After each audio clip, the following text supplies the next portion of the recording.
Feel free to open your chat box and say hi to the presenters. We'll be starting in just a minute.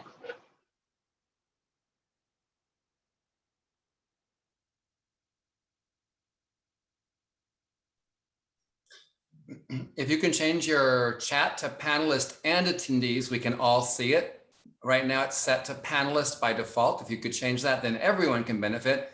Hello, Kansas, California, Colorado, North Carolina, Alaska, New York. Oh my gosh, you're going too fast. There we go, panelists and attendees, thanks.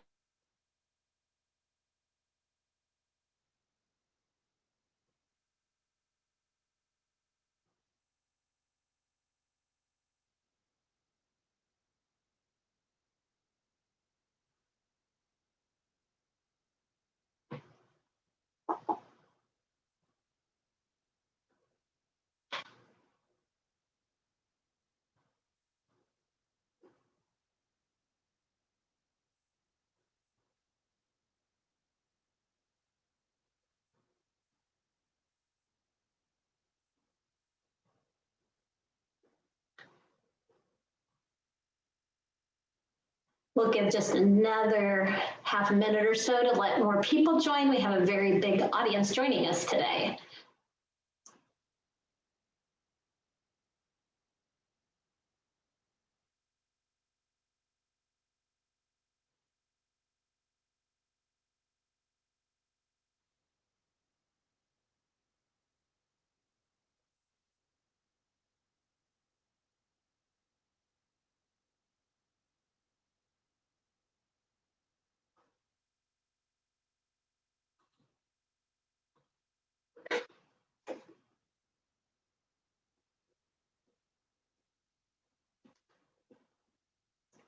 All right, well, let us go ahead and get started. Hello, everyone, and thanks for joining today's webinar, which is Leading the Rebound, Rebuilding Agency, Accelerating Learning Recovery, and Rethinking Schools. My name is Dina Meyer, and I'm the Executive Marketing Manager for Corwin. Today's webinar is co-sponsored by the Association for Educational Service Agencies, and I'd like to thank the association for their support.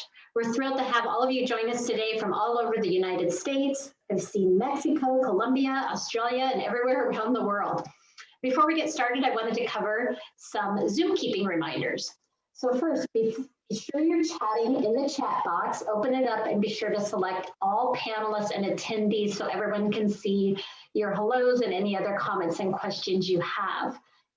This webinar is being recorded. The recording, along with your certificate of attendance, will be sent to you via email in the next couple of days.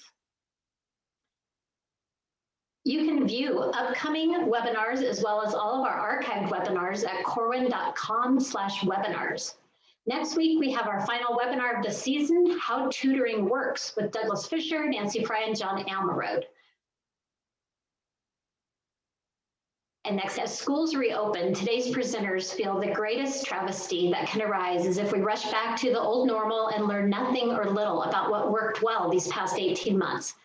That's why their focus is on rebounding and taking this opportunity to create an even better schooling system, one that serves even more students and focuses on what matters most. In order to provide the latest research-based guidance to educators, your four presenters have co-authored Leading the Rebound, which is the school leader's companion book to Rebound. And for a nice surprise to your week, Corwin will be giving away 2 copies of Leading the Rebound at the end of the webinar. These winners will be selected at random, but you must be present on the webinar at the end to win.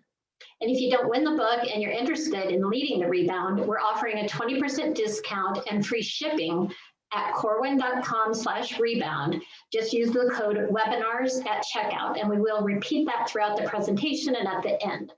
And now I have the pleasure of introducing today's presenters. Doug Fisher and Nancy Frey are longtime collaborators and recipients of numerous teaching and leadership awards. They are both professors of educational leadership at San Diego State University, as well as teacher leaders at Health Sciences High and Middle College. They've authored numerous books, including the Success Criteria Playbook, the PLC Plus series, and the Distance Learning Playbook series. Dominique Smith is a social worker, school administrator, mentor, national trainer for the National Institute on Restorative Practices, and a member of ASCD's FIT teaching cadre and Corwin's Visible Learning for Literacy cadre. Dominique has authored Removing Labels, the Distance Learning Playbook for School Leaders, and the Teacher Credibility and Collective Efficacy Playbook. And John Hattie is an award-winning education researcher and best-selling author with nearly 30 years experience examining what works best in student learning and achievement. His research, better known as visible learning, is a culmination of nearly 30 years synthesizing more than 1,500 meta-analysis comprising more than 90,000 studies that involved over 300 million students around the world. His notable publications include Visible Learning for Teachers, and 10 Mind Frames for Visible Learning. And now, as we get started with leading the rebound, I'll turn it over to Doug.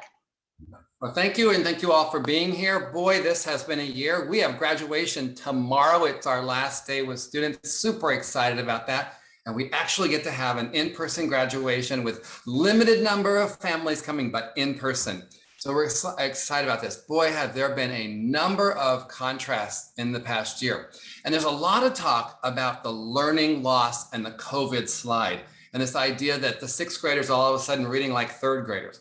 I don't have any evidence of that. We'll take that apart. There is some evidence, perhaps, there's some unfinished learning.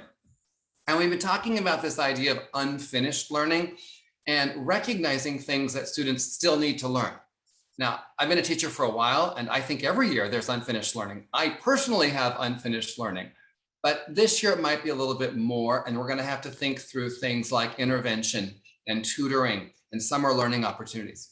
And I understand that. I appreciate the conversation on unfinished learning, but I wish we would also talk about unexpected learning, because there have been some pretty awesome things that our students have learned. We've been interviewing students for a final year video, and they're talking about, like, I learned how to bake a cake. I learned how to be clean. I learned how to get along with other people online. I learned all this technology. I learned that my mom's actually a really nice person. There's just this really interesting narrative when you ask young people, what was your unexpected learning that you did this year? So we want to ask you, what's your surprise unexpected learning? What have your school learned? What have you learned? Or what have your students learned? Put that in the chat. Let's start off with some positives and some recognition that we actually did learn things this year. And a lot of us learned a lot of stuff. Compassion, appreciation, empathy, patience, resilience, technology, grace. Look at all the things, Schoology. Look at all the things that our students miss school, the technology skills, self-care, flexibility, Google Classrooms, personal connections. We have learned so much. And yes, some students do better online, and grit and your own strength and technology like Screencastify. Be gentle with yourselves. Why don't we talk more about this? Why don't we recognize that there has been significant amounts of unexpected learning? And educators, teachers, and leaders, our superpower is that we know how to catch kids up. But we've learned a lot. I've learned all kinds of pets' names. Our students love to bring a pet on and talk about a pet. I know all pets' names now. That's something I didn't think I was going to learn. Yes, I love that chat. That was super powerful. Now, if you haven't seen the NPR poll that was published in March 2021 of family perceptions, there's some real positive things there. 8 out of 10 families said school handled the pandemic well. 8 out of 10. 82% said the school communicated clearly during pandemic learning. 80% of families said their child was on track or ahead of where they should be. The narrative I see in the news is everything was terrible, everybody lost their learning. But when you actually ask parents on the NPR survey, 80% of them said, my kid's on track or even ahead. 79% of families now support SEL programs, and 86% support tutoring in some sort of credit recovery catch-up courses. These are pretty strong numbers of what we are seeing, of what families are waiting for. Interestingly, as several of you said in the chat, as it scrolled by with hundreds of you, there are some folks and some students who really did well in remote learning. There were some prizes of some kids, just participation, their engagement, their willingness to be with us. It was remarkable. Now, 71% say, I want my kid in person. But look at the hybrid and remote. This has changed pretty significantly of the things that parents are looking for from the education system. And as you noted, students grew in their access to an expertise in technology. We saw some pretty rapid changes in technology and learning through those tools. And I just hope we don't forget this new learning, that we can engage students in asynchronous tasks, and we can have students do practice test assessments. There's so much we can do with technology in these asynchronous settings. We learned a lot, and I'll turn it to John. And at this stage here in Australia, where I live, COVID happened at the start of the academic school year. And in Victoria, we have 4 lockdowns. We're in the middle of another lockdown right at the moment. And students were out of school for about 4 to 5 months. And then we had hybrid teaching, then we went back again. And certainly to reinforce the major argument is that you got to stop and admire what teachers did almost overnight, came up with new ways of teaching, new ways of understanding learning, and they did it quite remarkably often without a single piece of advice from the hierarchies and the departments and the superintendents, etc. We've witnessed the biggest educator-led revolution, certainly in my lifetime. And this is, as you can see, an Australian study of interviewing parents, of students, of teachers, and the research is starting to come in. There was a recent quick review done in Europe based on around 6 million students. And the overwhelming message was the opportunities to learn how to do new things and different things. And every time you hear the word learning loss, I really want you to stop and question it. It's kind of insulting for teachers to say that last year we lost learning. Last year, teachers did a remarkable job in the interest of their students to make sure that that loss was minimized. Yes, overall, the effect size is about -0.1, but with great rebound, we can pick that up. And in some cases, the evidence is coming in that many students actually did more successful last year because of the many things that you're saying in the chat room. We stopped a lot of talking and we started a lot of triage and listened to where students were. Now we come to the point where the end of your academic year, next year, we're going to have a return and reopen. And as Dina said at the beginning, the biggest travesty is going to be if we learn nothing from last year. We're going to see last year, this past year, as a massive mistake, as something we're going to put behind us. And here, as we started our academic school year in February this year, there was moves from various groups to say, let's put 2020 behind us and pretend it didn't exist. Well, it did exist. It existed for the students, existed for the teachers. So how do we get that return and open to make sure that we've got the really best possible rebound? One thing I'd love every one of you to do is to take a moment, write a half a page or a page of taking stock, what did happen last year? What were the things that really did work? Now, of course, there's things that didn't work. There's no question that having the students back in front of us is going to be the most successful way that we educate our kids. But there are a lot of things that you can do, such as using the Zoom, such as gradual release of responsibility, such as teaching the students the skills of the strategies of learning that we can do in the regular classroom, provided we do take stock. So if every one of us spent some time, wrote a page, wrote some comments, shared it as part of a collective efficacy session about how we can look at what worked and how we can bring back wiser, and also some of the things of the regular classroom that we prepared to stop. I think that would make a dramatic difference to the nature and the quality of our learning. Certainly, we must not return to the old normal. It worked for about 80% of the students. And of that 80%, about 40% come to school to learn the stuff that we want to teach them. The others come because they have to, for social life, to be with their friends. It kind of worked, but kind of work's not good enough. And certainly looking at some of the kids that schooling doesn't work for, but distance COVID teaching worked for, how do we learn from that experience So to turn those kids back on to the learning that we want them to learn in our classrooms. So let's not leave the next normal for schooling up to chance. Let's take a deliberate attempt. And part of what we're trying to do in the Rebound work is to look at 22 different ideas that can be part of the Rebound. Now, now's not the time for me to go through all 22 of them, but I do want to pick a couple that's just to highlight. And number 4, rebuilding collective teacher efficacy.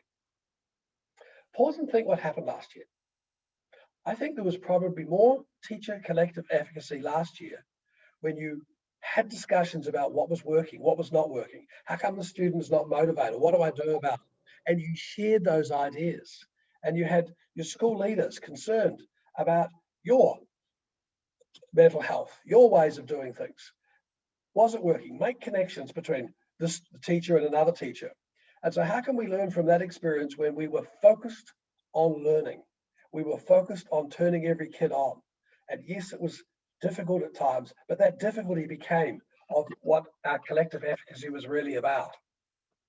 And I want to emphasize number 6. I want to come back to that notion that times they talk about learning loss, you say, but wait a moment, some of these students didn't learn. Some of these students did get better. I got to know some of my students in different ways. Yes, I'm going to put these plans in, and I hope that at the start of the next school year, you do not presume that certain students with certain classifications automatically did not so well and others did well. Every student should have great diagnosis and discovery in that first month to make sure that we understand what happened during that past year and what we can bring back to our new normal.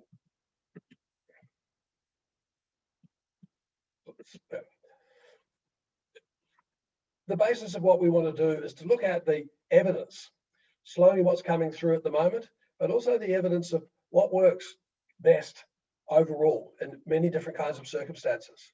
And if you look through the foundation of this work, now based on over 250 million students, you can see there are sort of 6, 7 big ideas that really come to it.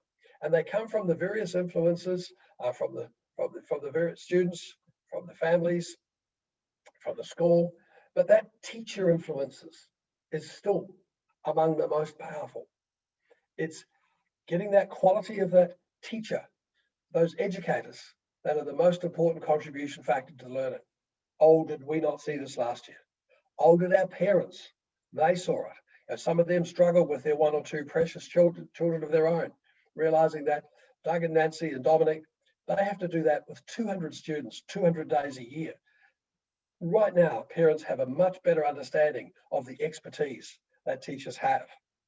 And when you look at that nature of what that expertise is, it is about working together to evaluate impact, as you did many times last year when you was working with your other teachers to understand how you can get progress, how you can get that progress through to higher achievement, how you can get that motivation.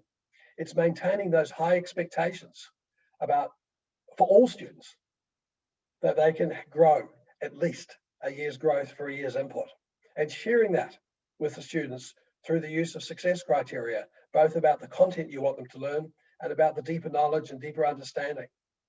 And making sure for every student that when you set success criteria, you use that Goldilocks principle of not too hard, not too easy, and not too difficult.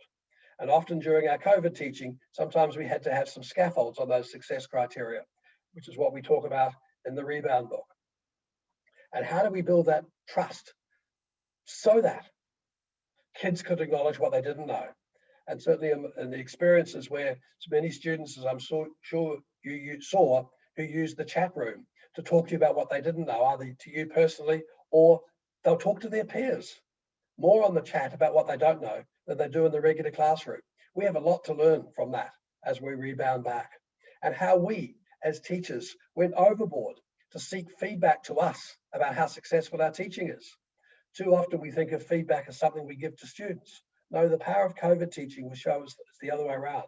The feedback that we heard, understood, and actioned really made that difference. And getting that balance of that surface and deep, and I noticed some of the comments that some of you went back to the surface. Some of you then looked to see, made sure they had the surface before they went to the deep. So those are the big messages about how we can come up and change our learning narrative. Douglas. And we do need to change that narrative. And I really appreciate that, chat. Let's get rid of this narrative of learning loss. We also like the phrase learning leaps. What if we created learning leaps? But let's change that narrative of learning loss. And that COVID slide that we keep seeing on the news, it's very popular with politicians. It's very popular with the media to say there was a COVID slide. But if you really think about this COVID slide, it's placing vulnerable students at risk. If you have this narrative of learning loss and it gets in the air and in the water, and parents start believing it and students start believing it about themselves, what will happen to their efficacy? What will happen to their agency? But also, what will happen to the teachers? If we say this coming school year, we can't do as much because this year was so bad and they slid back, then next year we won't teach as much. And that will start to introduce deficit thinking. And every time in our profession, when we introduce deficit thinking, students lose out because we lower our expectations for students. So we started looking at the research on acceleration. Acceleration has a positive influence on students' learning. And to be honest and clear, the acceleration research is by and large from students who are identified as gifted and talented. But what are the main lessons in the acceleration research, and what could we do to have those kinds of things be provided for lots of students? So what are the ways that we've learned around accelerating learning and getting rid of this conversation of remediation, slowing things down? So here's what we learned. Number one, identify the skills and concepts that students still need to learn. Now that doesn't, people say like, oh, that's deficit. We want to focus on things they need to learn right now and not spend time teaching them things they've already learned. So we need really nice, robust pre-assessments. We need ways of knowing what students have already learned so that we can do two things. Number one, with our colleagues, we can figure out what they really need to know versus what would be neat for them to know. Because there's a lot of stuff in our curriculum that would be neat to know. But what do you really need to know? And second, so that we can reduce the number of minutes, the instructional minutes that are spent on things students already know.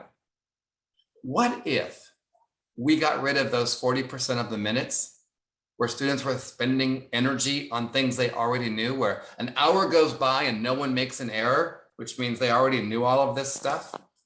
And if you know that evidence, another 9 to 13% of instructional minutes students spend waiting around for something to happen. Attendance is being taken, it's almost recess or almost passing period. What if that minute, every one of those minutes were used for things that are talking with peers about the content and processing information and engaging in deliberate practice? What if we actually increase the number of minutes of learning time? We could accelerate. Number two, can we build key aspects of knowledge in advance of instruction? Can we build background knowledge? Can we build vocabulary knowledge? Can we build conceptual knowledge in advance of the instruction that students receive?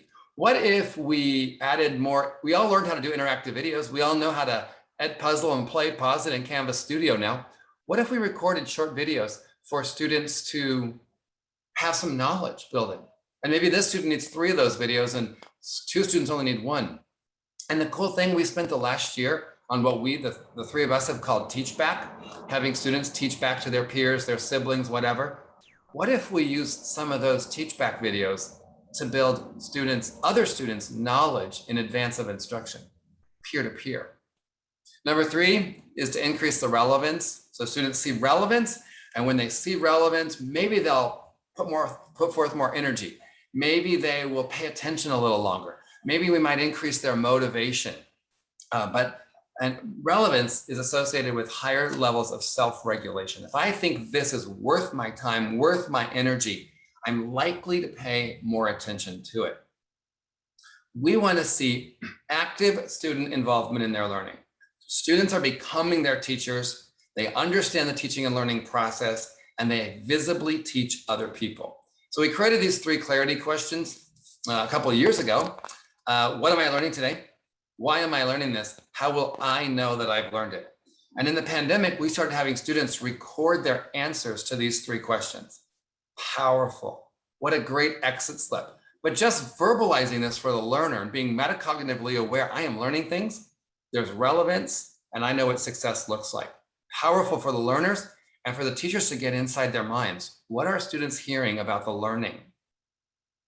The last area, or two more, sorry.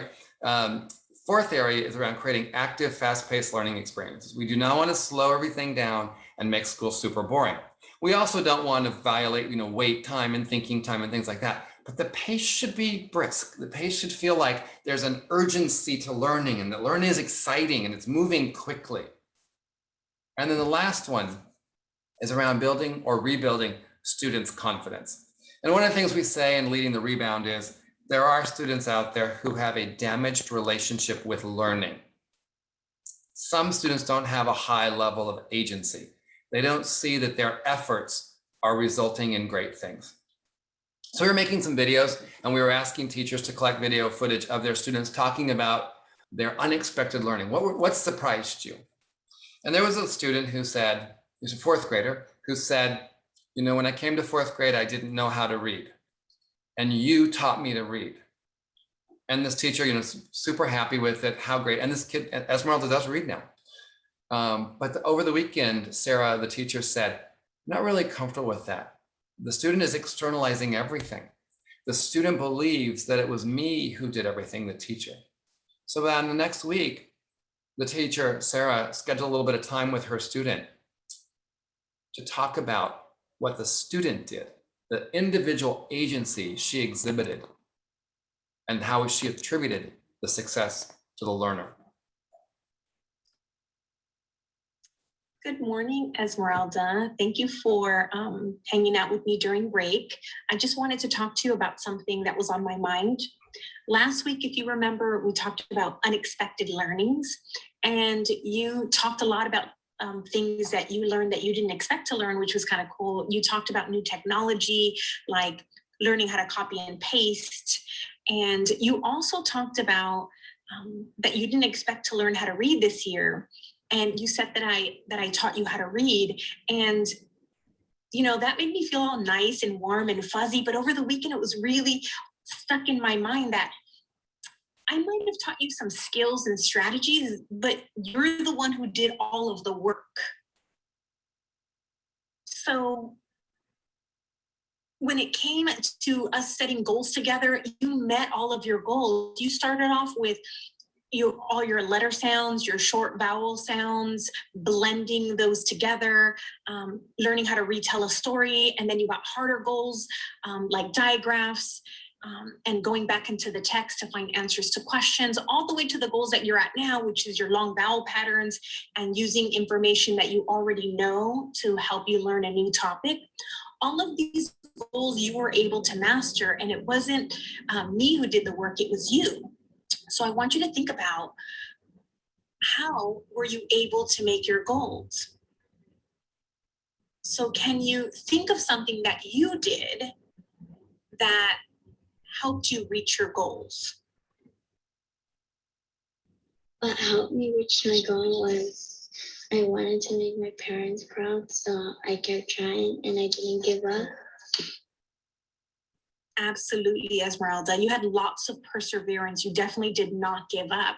And over the weekend, I really thought a lot about all the different things that you did to make your goals. So I have some more for you that I want to talk to you about. So one of the things that I thought of was that, you came to all of your small group meetings. You didn't miss any. So that was really awesome, because how can you practice and learn if you're not in the group and you always showed up? Another thing that I know that you did is there's so many times where there were after school tutoring hours and you came for extra help or if you had any questions. Also, Esmeralda, in the small group time, you were constantly participating. You were volunteering to read, you were sounding out the words, you were rereading the sentence if it didn't sound smooth or if it didn't make sense. And so you were fully participating in your small group lessons. Also, you completed all of your assigned work, like everything. You turned in everything. And every article I gave you, every story that I gave you, you read. And so that was all you. You were reaching your goals because you were doing that work. Also, sometimes we talk about how we're learning something, but our brain wanders off for a little bit and we have to refocus our brain. And we've practiced that, and you're really great at that. Another one of my favorites, Esmeralda, is you make mistakes. And isn't that the most awesome thing? When we make mistakes, we always learn something new. So that's another thing that you did to become successful. And then, one of my favorite things always is that you ask questions. Anytime you didn't understand something, you asked me to explain it again to you. So all of these things, Esmeralda, are things that you did, that you were in control of reaching all of your goals this year. So I want to thank you so much for saying that it was me, but really it was totally you. What do you think about that?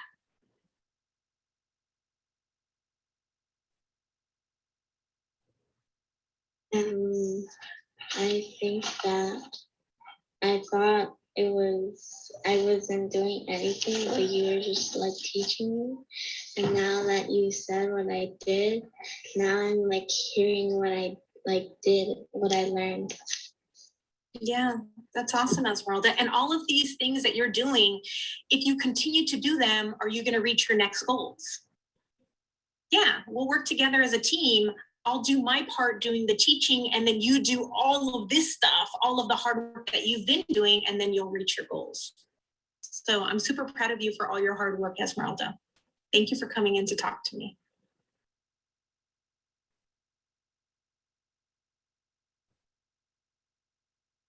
She is a pretty amazing teacher. And it's amazing what it is that committed teachers such as Sarah, such as yourselves, are able to accomplish with young people, especially when we make sure that we are showing them their agency, their sense of efficacy. And it's just as important that we pay attention to collective teacher efficacy, as John had talked about earlier. We're not only focusing on our students' sense of agency, but also on teachers and how it is that teachers work together and especially talk about the learning that they are noticing in their own classrooms. We know that the reality is that during this last year plus, that some teacher teams have thrived, but others did not. And if you find that that is the case at your school site, then a recommendation is to commit to rebuilding those teams' working capacity and help them in being able to find what evidence of their impact is in order to reignite that teacher collective efficacy that is so important. Teacher collective efficacy is the belief of a group that they possess the wherewithal, not just the will, but the wherewithal, the ability to positively impact student learning. John likes to say it's not just rah-rah thinking. It's, do I have evidence of what my impact is? And it's really remarkable when you consider that of all of those nearly 300 influences on student learning that are in the Visible Learning database, that the strongest one is how it is that teachers talk about their teaching and learning. As John had noted earlier in this session, it's how it is that teachers think about their teaching that makes all of the difference. And when we're talking about the collective part of it, it isn't only that individual teacher, but how it is that they work together. And there's a sort of an adjacent idea with these that's referred to as collective responsibility, which is also linked to student achievement. Collective responsibility includes a lot of these dimensions. This comes from Learning Forward in particular, that in collective responsibility, there's a shared commitment to each student's success, not just the students that are on your roster, that there is a commitment to every teacher that is in the building, not just the people that are on your grade level team or who are in your department. That there is an understanding that all of our students collectively benefit from the wisdom and the expertise of all of the teachers, not just the teachers that are currently on their schedule for this year. Teachers share what it is that they're working. There's that professional generosity. and that teachers with less experience realize that other teachers are vested in their success as well.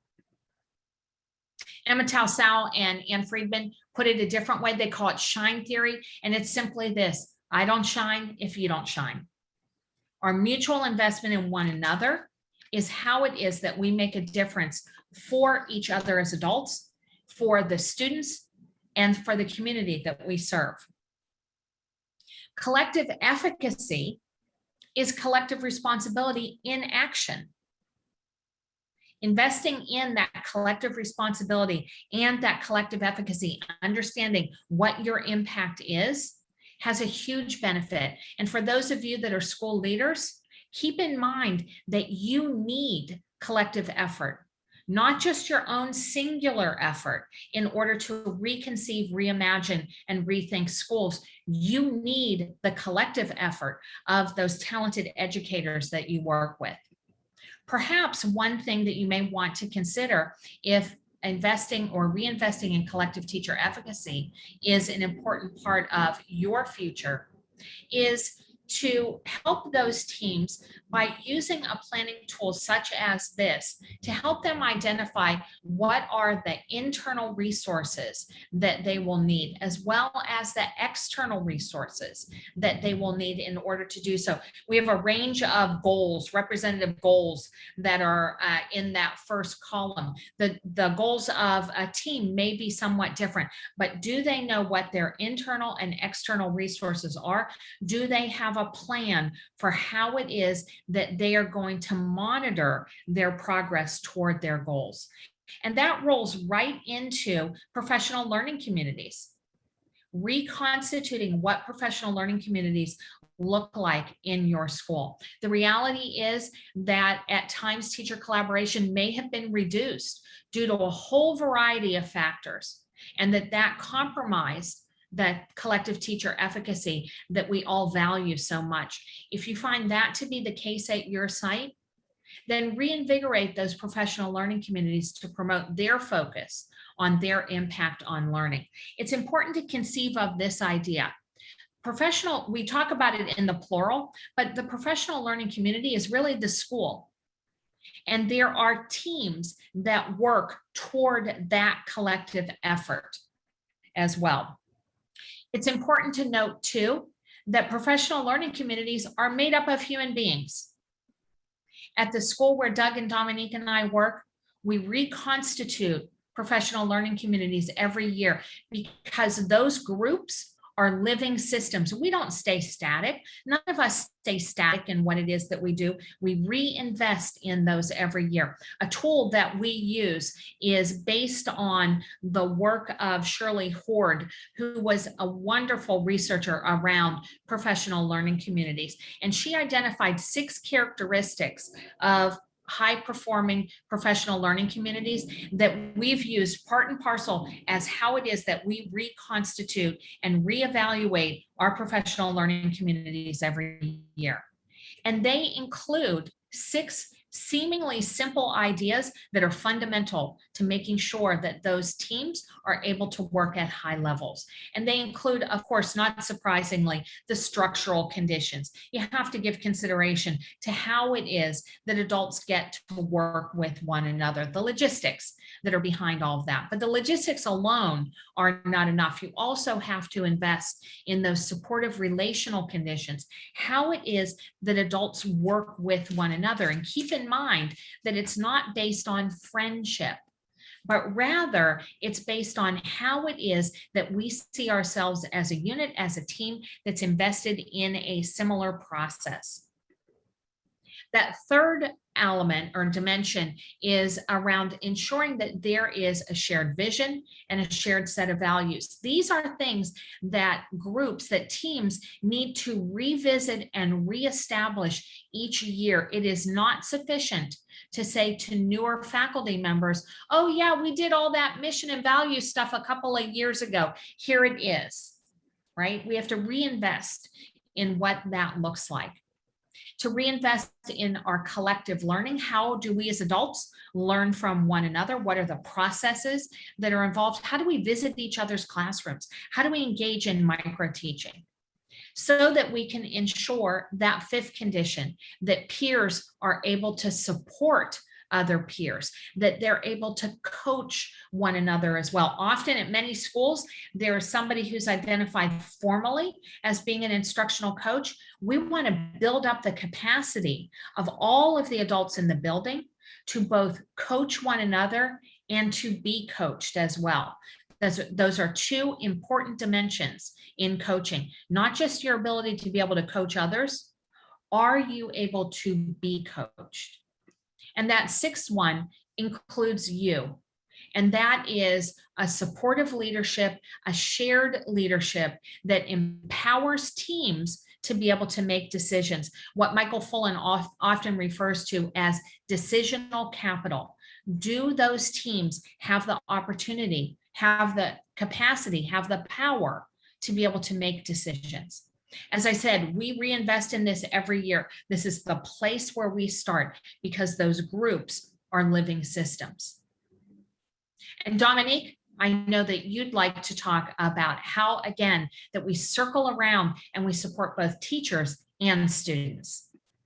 Thank you, Nancy. So when we think about that, we want to start to establish restorative practices back within our schools.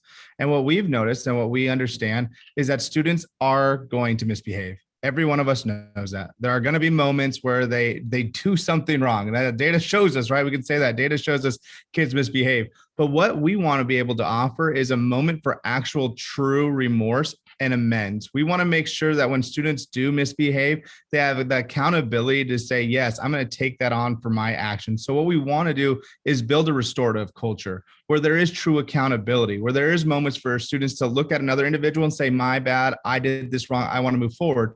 But at the same time, be able to have that conversation with their teachers. What we've noticed as you've been in the classrooms is we've got to start thinking about restorative again, because when we were virtual, we weren't calling other people to come and fix the minor infractions in our classrooms. We were having little impromptu conversations and using effective statements of how I feel and how that interaction we just had didn't make me feel that great. And all of a sudden, what we were able to do was reclaim conflict. Forever, when there are minor infractions that happen within our school, conflict is stolen away and the power is taken away from teachers. During this process now, what we want a restorative world is because we can keep our conflict. We can rebuild expectations and relationships when students don't live up to what the expectation is.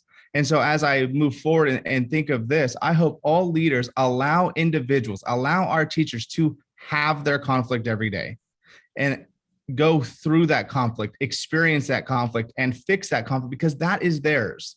And so when we say don't steal the conflict, that's exactly where we're sitting with our thinking on that.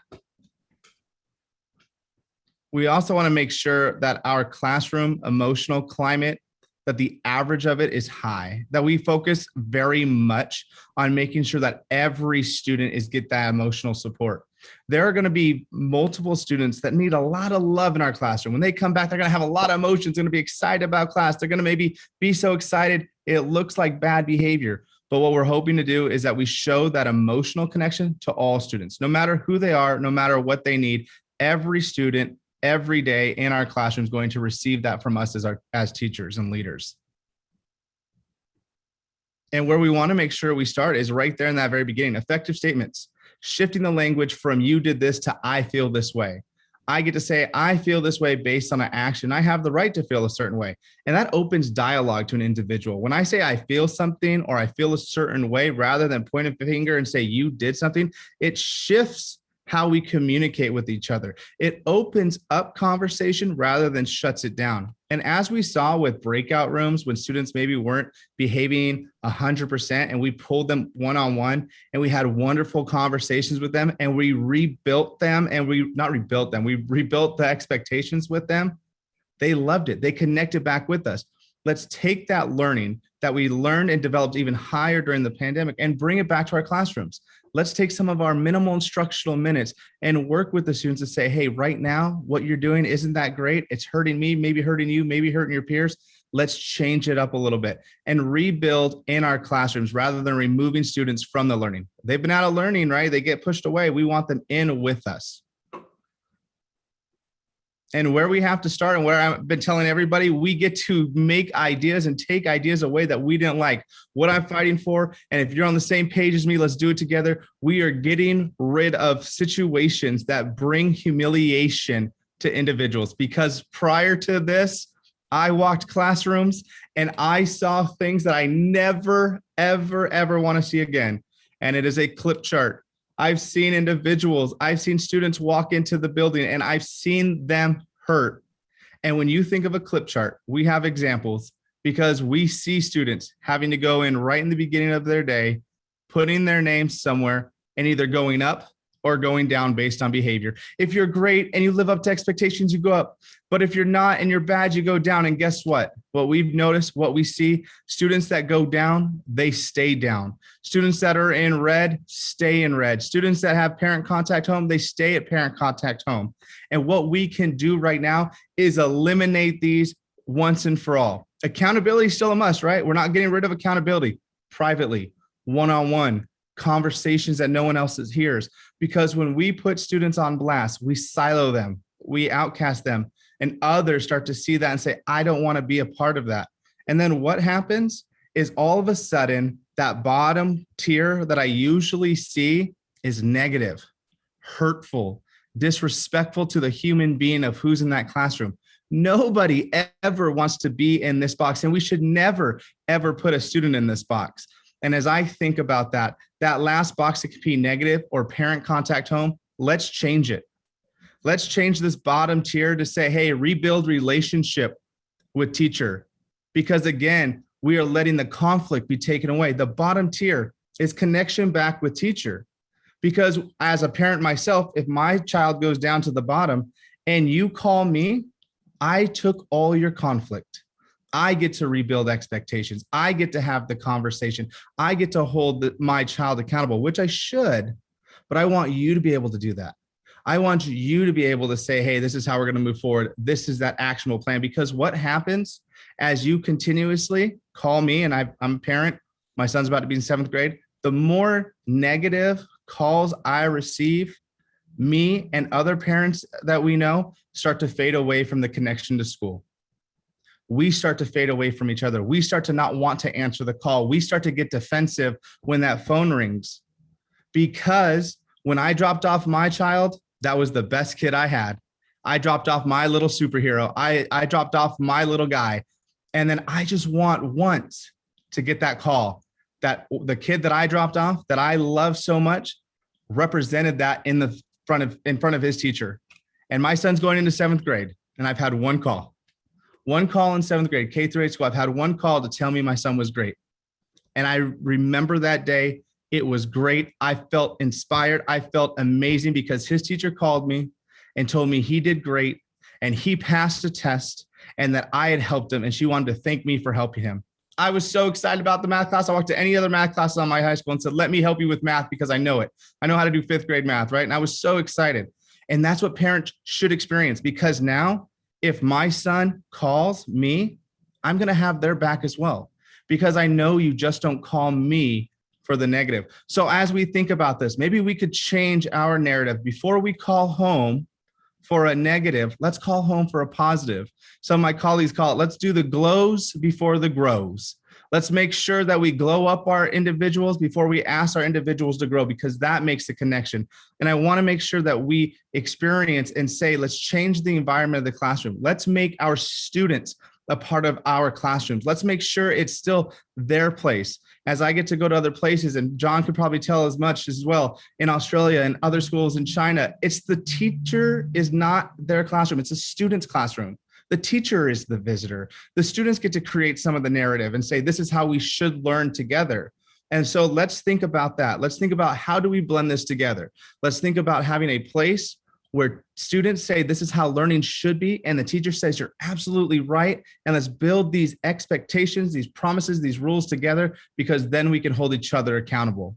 And as we think about that, I want to also make sure, as we think about the classroom and the learning as we've gone through today, I want to celebrate all of you and hear some of the great things that have happened. And I wanted to showcase a couple of our teachers saying, this is what has happened and this is what's been perfect during this pandemic.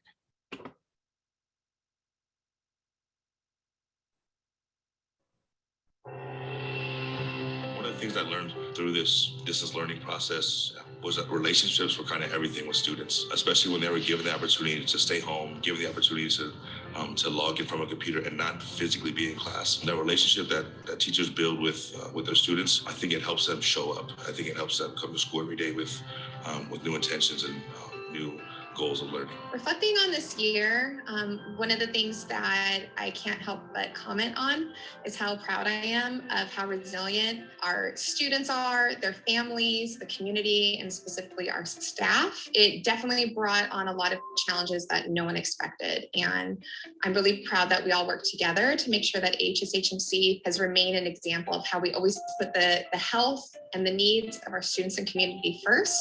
Prior to the pandemic, we had relationships with kids, but most of them haven't been on campus for a year and a half. Transitioning to next year, it's definitely one of the things that I'll take is rebuilding those relationships with our kids and just being more empathetic and aware of all of the things they have going on at home that prior to the pandemic, they probably didn't have to deal with as much. You know, we've been at home more and taking on more household responsibilities, so have they. So we really need to be more empathetic to what's going on in their lives as well. We got innovative, we got creative. I think it made us all stop for a second and go back to basics and go, what's good teaching? And of course, we learned technology, right, along the way. I didn't know how to teach online. Because of being a part of the HSHMC community, I had all the support I needed to learn this. I saw myself going from an entry-level knowledge to now having quite a lot of knowledge, and it was because of the scaffolds and the support. Those same features exemplify the instruction that we try to give students. A lot of students come from different backgrounds and have issues that they're going through, so I have to learn to treat every person as an individual and build better relationships. Communication and teamwork goes a real long way. It's much more than academics. It's given us a window into our students' lives. We tend to forget what is going on at home sometimes, and the challenges that some of our families and our students are facing. Sitting there at the end of the year trying to do grades, and you think back on what these students have overcome, and I think like every single one of them really deserves to get an A in all their classes for what they've overcome. When you come back, take the little things not for granted. Like last year, 1 minute we were in school and then we weren't here for a year and a half in person. So I just think I can't wait to just come with that new optimism, that new outlook, and be grateful that I get to come to health sciences every single day. I really have learned the importance of flexibility and compassion and differentiation. Connections that we build with our community are so important. Reaching out to parents and guardians and letting them know how their student is doing and what they can do to support their student at home. I just think it's amazing that this school refuses to give up on anyone, any of the staff, any of the students. Like, they're always going to be making sure that everyone can be the best version of themselves that they can be. I think we've all learned so much during this pandemic. So I think we're coming back better. I think we're ready to take it to another level. And I think health sciences Highlands seems to rise to the occasion. I like that ending. We're going to get it better. We're going to take it and we're going to make whatever's next. And so we can start to take this back. We can start to move forward. We can start to say, what are we going to do? Where are we going to start? And don't lose what we created during the pandemic. Don't lose all the success that we've had. Spotlight that. Be excited about that. And let's keep moving forward as we take this journey forward. And as a little note to self, here is a little note from all the teachers on planet Earth. And you're more than welcome to share this with every parent, because our students are where they're supposed to be and where they need to be.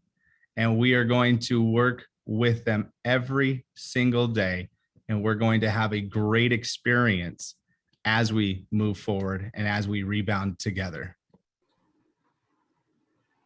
So again, as we start to lead the rebound, please look at the 22 ideas that are here for you in the book and figure out, where would you like to start? How is this going to benefit you? Which one can you pull out? You heard us talk about multiple areas within the book. Figure where you'd like to start. Be excited about it. Get into it. Read a little bit more and then dive in and get all stakeholders' voices as you move forward. So the question is, how will you ignite your next normal? And I'm hoping that we helped ignite it a little bit, and we can't wait to hear where each one of you leads the way. Great. Thank you so much for today's presenters, to Doug, Nancy, Dominique, and to John for a really engaging presentation that surely made everyone stop and think, how will we make the next normal for our schools a better normal?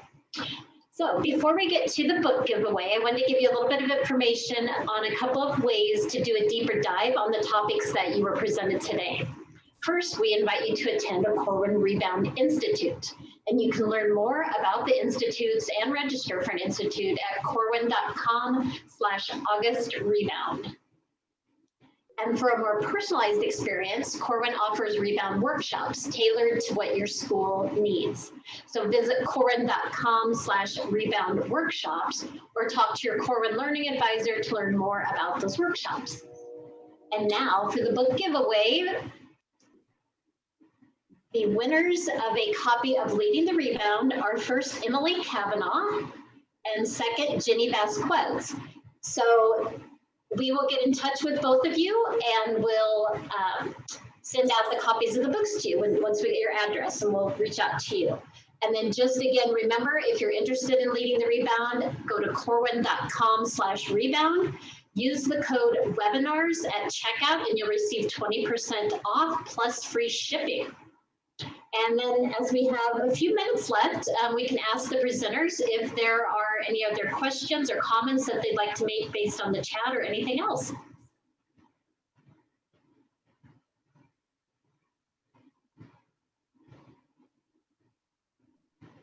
I'm just seeing a lot of thank yous in the chat, so thank you. I just think that listening, watching through the chat here today, if that could happen in every school and you could go back and look at that, deconstruct what was said, I think you could have a tremendous debate in the school about how you can do the start, your whole notion about rebound. There was so many great ideas about your experiences. Thank you.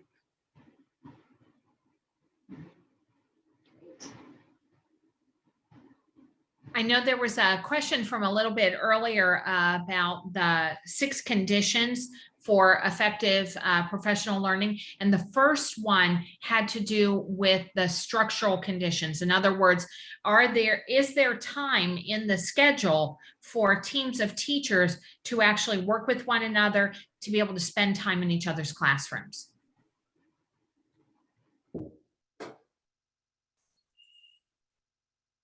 Bye, everybody. Thank you. Yes, we've got